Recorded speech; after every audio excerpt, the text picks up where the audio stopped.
So that end users and administrators know that Ransomware Rewind is running smoothly, you have the ability to check the desktop app to see that Ransomware Rewind is properly collecting endpoint forensics.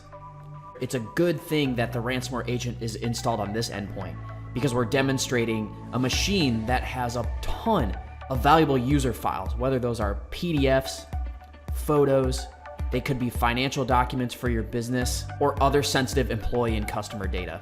Now in the example, just as a criminal attacker would, we are running AES encryption on the files, demonstrating the speed at which they can take control of an endpoint.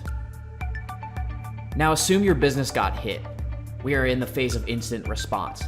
The power user or IT administrator is submitting to Ransomware Rewind an encrypted file.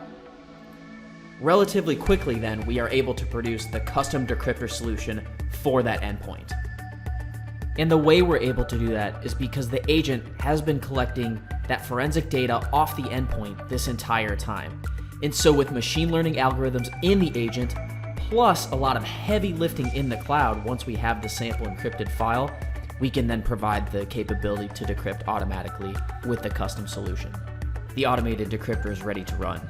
The order of decryption is very important for success. You'll notice on the screen the files are reappearing in different orders. This is because the attackers encrypted them in this order, and our automation must work in accordance with that. The time it takes to decrypt an endpoint can vary, and times are always improving with new versions of the product, as well as success rate. We've covered all known criminal hacker techniques to date. We're proactively looking for new ways that attackers will be targeting your organization and implementing that continuously into the product.